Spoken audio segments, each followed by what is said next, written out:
Hello friends, welcome to my YouTube channel SKSM academy में। आज हम आपके लिए लेकर आए बहुत ही मोस्ट इम्पोर्टेंट क्लास 10th विद्यार्थियों के लिए, जो कि बहुत ही मोस्ट इम्पोर्टेंट है। सर्ग चल रहा है, सर्ग का षष्ठ सर्ग है। ये षष्ठ सर्ग में वार्तालाप है कर्णवध। इन कर्णवध, कर्ण का कैसे वध होता है, तो उसकी कर्णवध की मार्मिकता का चित्रांकन कीजिए। मतलब ये क्वेश्चन होगा, तो देखते हैं षष्ठ सर्ग के बारे में। युद्ध प्रारंभ हो गया था। इन युद्ध जो है प्रारंभ हो गया। भीष्म पितामह जो है कौरवों के सेनापति बनाए गए। मतलब भीष्म पितामह जो थे ये कौरवों के सेनापति बनाए गए। भीष्म पितामह के युद्ध के समय यह प्रण किया कि कर्ण का सहयोग नहीं लेंगे। उन्होंने भीष्म पितामह के युद्ध के समय यह प्रण किया कि कर्ण का सहयोग नहीं लेंगे, क्योंकि वह कपटी, अत्याचारी, अतिथि तथा अभिमानी है। वह कैसा है? वह कपटी, अत्याचारी, अधरथी तथा अभिमानी है। कर्ण ने यह प्रण सुनकर कहा कि यदि भीष्म पितामह के जीवित रहते मैं शस्त्र ग्रहण नहीं करूंगा। यानी उन्होंने कहा अगर भीष्म पितामह के जीवित रहते मैं शस्त्र ग्रहण नहीं करूंगा तो सूर्य पुत्र नहीं कहलाऊंगा। इन्होंने ये कर्ण ने कहा यदि मैं भीष्म पितामह के जीवित रहते ही मैं शस्त्र ग्रहण नहीं करूंगा तो सूर्य पुत्र नहीं कहलाऊं। अतः मैं बाद में ही शस्त्र उठाऊंगा। यानी जब भीष्म पितामह के बाद ही शस्त्र उठाऊंगा। युद्ध प्रारंभ होने के पश्चात भीष्म पितामह घायल हो गए। यानी सूर्य जो मतलब ये सूर्य के पुत्र कर्ण ने यह प्रण किया कि मैं बाद में ही शस्त्र उठाऊंगा। और युद्ध प्रारंभ होने के पश्चात भीष्म पितामह घायल हो गए और उनका शरीर बाणों की सैया पर बन गया था। उनका शरीर जो है बाणों की सैया बन गया था। तभी कर्ण भीष्म पितामह के पास आया। भीष्म पितामह ने कर्ण को हृदय से लगा लिया। भीष्म पितामह ने कर्ण को हृदय से लगा लिया और उसे महावीर कहकर पुकारा। उन्होंने कर्ण को महावीर कहकर पुकारा और उन्हें कहा, दानवीर तू, धर्मवीर तू संबल आरत का, जो ना कभी बुझ सकता है वह दीप महाभारत का। ये किसने कहा? भीष्म पितामह ने कर्ण को हृदय से लगाने के बाद ये शब्द बोले। भीष्म पितामह ने कर्ण से पांडवों की रक्षा करने के लिए कहा।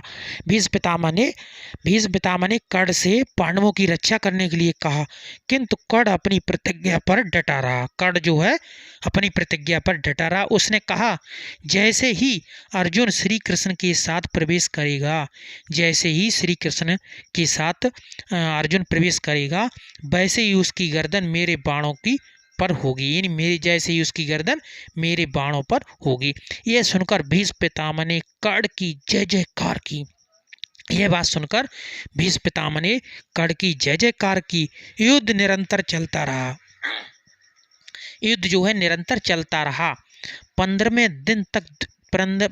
दिन द्रोणाचार्य भी मारे गए। यानी 15वें दिन भी द्रोणाचार्य मारे गए। 16वें दिन कर्ण सेनापति बनाए गए। यानी 16वें दिन जो है कर्ण जो है सेनापति बनाए गए। युधिष्ठिर कर्ण की वीरता से भयभीत थे। युधिष्ठिर जो थे कर्ण की वीरता से भयभीत थे। युद्ध में कौरव विजयी होते जा रहे थे। कर्ण अपना प्रण नहीं भूले थे। उन्होंने अर्जुन की अतिरिक्त अन्य किसी भाई पर प्रहार नहीं किया। उन्होंने अर्जुन के अतिरिक्त किसी भाई पर प्रहार नहीं किया। इधर भीम के पुत्र घटोत्कच ने भी युद्ध में प्रलय मचा रखी थी। उस समय क्या हुआ था? भीम के पुत्र जो घटोत्कच थे उन्होंने युद्ध में प्रलय मचा रखी थी। चारों तरफ कर्ण बचाओ की नारे लगाए जा रहे थे। हाहाकार मची थी। हाहाकार शब्द सुनाई दे रहे थे।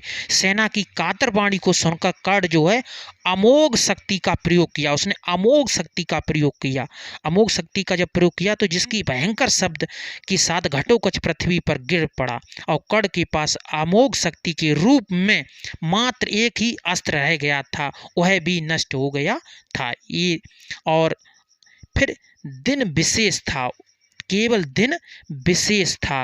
दिन क्या था? विशेष मतलब शेष रह गया था। केवल दिन ही शेष रह गया था। दिन जो शेष रह गया था। कल के मतलब रड़ के साथ इन कड़ कड़ के रथ का पहिया जो है धरती में धस गया था। इन कड़ के रथ का पहिया जो है धरती में धस गया था। कड़ जैसे ही पहिए को निकालने के लिए झुका, कड़ जो है जैसे ही पहिए को निकालने के लिए झुका तो श्री कृष्ण ने अर्जुन को बाण चलाने का संकेत दिया और बाण लगते ही कड़ जो है वीर गति को प्राप्त हो गया। बाण लगते ही कड़ जो है वीर गति को प्राप्त हो गया। कड़क मृत्यु पर उस श्री कृष्ण की अश्रु नेत्रों से पुकारने लगे। कैसे पुकारने लगे? कड़ हाय बस सैन वीर। आई होप वीडियो कैसी लगी कमेंट बॉक्स में जाकर कमेंट करें और चैनल पर पहली बार विजिट करें तो चैनल को सब्सक्राइब करें। सभी को राधे राधे, जय श्री राधे राधे।